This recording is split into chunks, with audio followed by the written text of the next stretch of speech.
What's up, everybody? Welcome back to the channel. This is Legitical Response. We cover political news. We keep you up to date and keep you informed with everything that the government does. Now, we're constantly talking about the Biden administration. We're constantly talking about the Democrats. Oh, the Democrats are insane.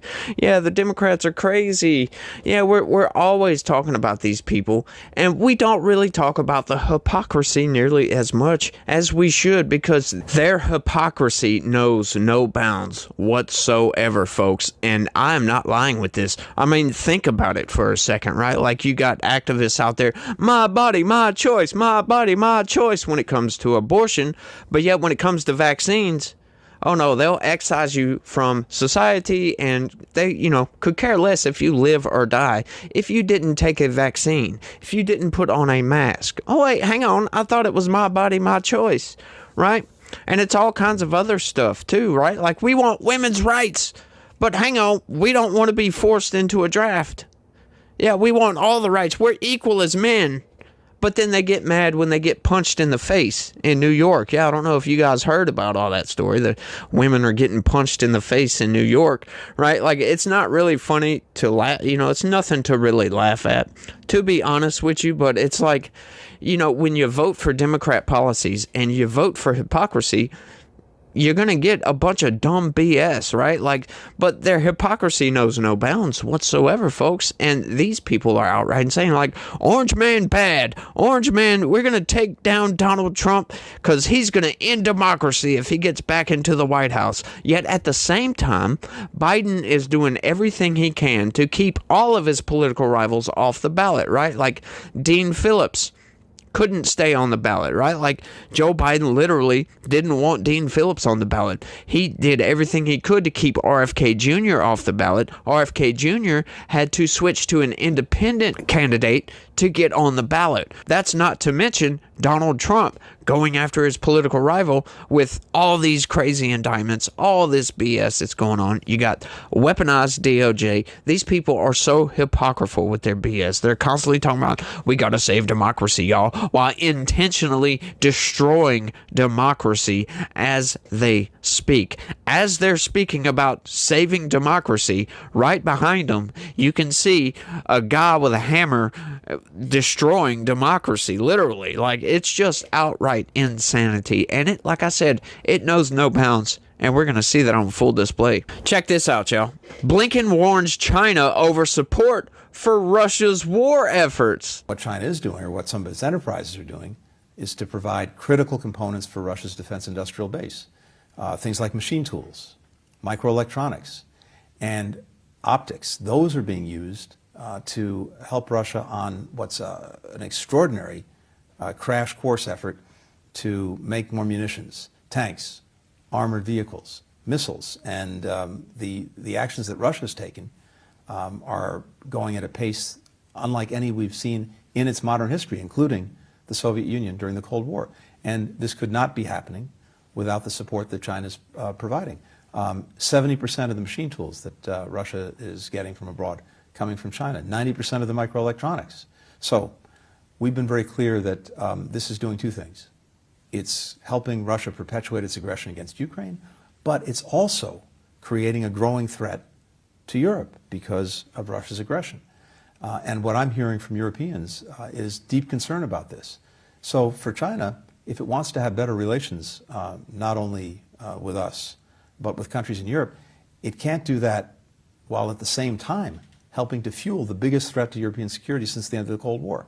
U.S. Secretary of State Antony Blinken has warned Washington will act if China does not stop supplying Russia with items used in its assault on Ukraine. Hang on. So let me get this straight here just for a second. Okay, so you're telling China not to help Russia while, what was it, earlier this week, or last week, I should say, we just passed a $95 billion foreign aid package to help fund a war, $60 billion to give bullets, tanks, Patriot missiles, by the way. Yeah, they're sending Patriot missiles, right? So we're feeding Ukraine's war effort, right? Like, if it wasn't for the United States, Ukraine would have fell a long time ago, in other words, right? So we're feeding the war effort, essentially. We're propping up their war effort for the most part, right? Like, the EU's put in a little bit of effort, but it hasn't been all that much, but we're propping up the war effort. And then at the same time telling China it better not send supplies to Russia to help Russia with its war, right? Like, at this point, it doesn't matter who started it. I know that's probably what you're thinking. Oh, well, Russia invaded Ukraine. Yeah, they did. And yeah, he had his reasons, right? I don't agree with those reasons. I think those are ill justifications for trying to invade a sovereign nation. But at the same time, as the United States of America, you cannot tell another nation not to help one of their allies, by the way, because they are allies. So this just makes absolutely no sense. The Biden administration is completely inept. It's like they're oblivious to logic. Completely oblivious to logic. It doesn't make any sense, some of the actions that they take. Oh, we need to do something about the border, right? While allowing millions of criminal aliens to come across the border. I know I had to squeeze in the border. I love talking about that southern border because, oh man, something really needs to be done about it. But I'm not going to harp on that. I'm not going to sit here and opine on my disgruntledness, I guess you could say, about the southern border. So I'm going to stop. But we really have no right to tell China not to help Russia, which is one of their allies. That would be like China telling us not to help Ukraine. Yeah, how the hell do you think that would go down, right? Like, really? We're really actually telling China, and we want them, right? Like, they've been in negotiations, trade negotiations, because tensions have been high ever since China sent that spy balloon over here, right? So we've been kind of in negotiations, and, tensions were high. I mean, we've got the whole situation in Taiwan, right? Like, that's another thing. Oh, hang on. Let me go ahead and throw that in there, right? Like, we're telling China not to help Russia, while we at the same time are helping Taiwan, who China wants to invade, who actually declared that they will invade. China will be one nation once again. The one China policy or whatever BS, whatever communist BS. I'm not saying that China's good. No. I would love it for nothing if the Chinese Communist Party were to just explode, right? Like, that's another one of those things. I consider the Chinese Communist Party a terrorist organization. Yes, go ahead and admonish me for that, but from what I can tell with the Uyghur Muslims and everything they're doing, like with Taiwan and the South China Sea, yeah, that's a terrorist organization if I've ever seen one. But holy crap, y'all. Like, how the hell, though, are we telling China this? It makes no sense. It blows my mind, but let's keep going with the story. Speaking to the BBC in Beijing, the U.S.'s top diplomat said he made clear to his counterparts that they were helping fuel the biggest threat to European security since the Cold War. Right? Like, why should China care about European security? Can anybody answer that down in the comment section for me, please? He did not say what measures the U.S. was prepared to take, but Mr. Blinken was also keen to stress progress had been made in some areas. He praised Beijing for making efforts in stopping supplies of the drug fentanyl reaching the U.S. China remains the principal source of fentanyl for the U.S., which the White House has said is causing a public health crisis across the country. And yet, they are doing nothing to stop it, right? Like I said, I wasn't going to harp on the southern border, but they brought it up, y'all. Don't get mad at me. The news brought that shit up, right? If Joe Biden really wanted to stop all of the 100,000+ overdose deaths a year from fentanyl, then he would shut off that border. He would close off that border and not allow all of those migrants to come in, because we know for a fact, we know for an outright fact, that the cartels are operating with impunity across that southern border. And we know for a fact that they traffic fentanyl across that southern border, right? So the fact that Joe Biden has left the gates wide freaking open, and we know that the cartels operate in that area with impunity because of the Biden administration, right? Like, they weren't doing this like out in the open under the Trump administration, right? Like, we've seen the numbers. They were like in the hundreds of $1 million a year range. No, I say hundreds of millions. They were in like the 13 something $1 million range, one of the cartels. They are up to billions of dollars in profit now. Yeah, that's the cartels just in the last 3 years from the Biden administration. So, yeah, hypocrisy out the wazoo, y'all. Mr. Blinken also stressed he felt Beijing can play a constructive role in the Middle East, pointing towards China, using its relationship with Iran to urge against further escalation in its confrontation with Israel. Right? So, do you guys understand exactly what's going on here? Right? Like, you know that old saying, speak softly but carry a big stick. Yeah, the Biden administration is doing the opposite of that. They're screaming loudly, whinging, gnashing their teeth, and not carrying a stick at all. Maybe have a toothpick in their mouth, right? Like, what? You're going to ask China for help with Iran, and then at the same time tell them, you better stop supplying Russia with stuff. Oh my goodness, y'all. Like, the ineptitude of the Biden administration knows no bounds, just like their hypocrisy. Their hypocricator is working at 120% capacity, y'all. Like, seriously. Yeah, I think I just made that up. A hypocricator. Yeah, their hypocricator works well, y'all. Like, it works past what it should be able to work, and is nominal at 120%, y'all. Like, this is just outright insanity coming from Anthony Blinken and the Biden administration. The visit, the second in 10 months made by Mr. Blinken, forms part of a significant increase in dialogue and diplomacy between these rival powers as they attempt to put relations on an even keel after a period of immense tension last year. If this is what they call dialogue and diplomacy, I wonder what they consider chaos. If I get elected, now if I don't get elected, it's going to be a bloodbath. Relations between Washington and Beijing have been strained by China's claims over Taiwan and the South China Sea and U.S. export bans on advanced tech. They were further damaged by a row over a spy balloon last February. 2 spy balloons, by the way.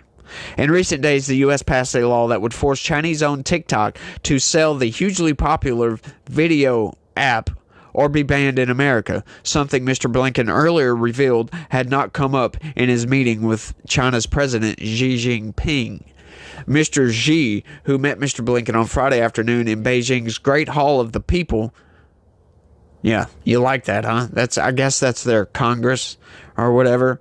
Agreed the two sides had made some positive progress since he met his U.S. counterpart Joe Biden in November, which that was a whole joke, by the way, right? Like, they cleared out and cleaned up San Francisco because Xi Jinping was coming, right? Like, proving to the citizens of San Francisco that, yeah, they could have been done this. They could have cleaned up all the poo and gotten the homeless people out of there. But they didn't want to because Xi Jinping wasn't coming. He added the countries should be partners, not rivals, saying that if the U.S. took a positive view of China's development, relations could truly stabilize, get better, and move forward.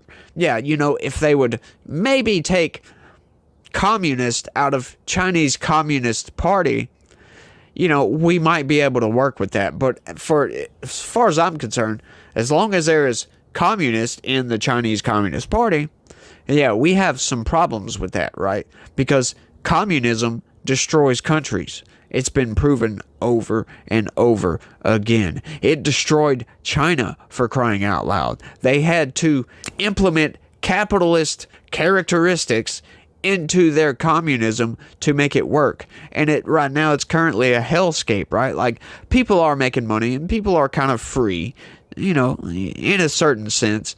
But don't get out of line with the Chinese Communist Party, otherwise you'll probably disappear.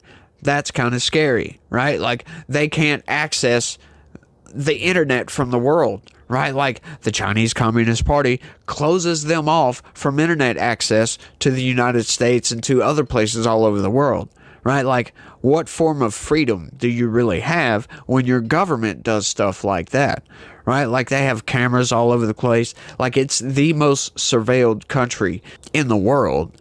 And we don't like communism for those reasons, right? Like, you can't own a gun. You don't have freedom of speech, right? There's no two-party system. They don't have opposition parties, really, like, that are worth a damn.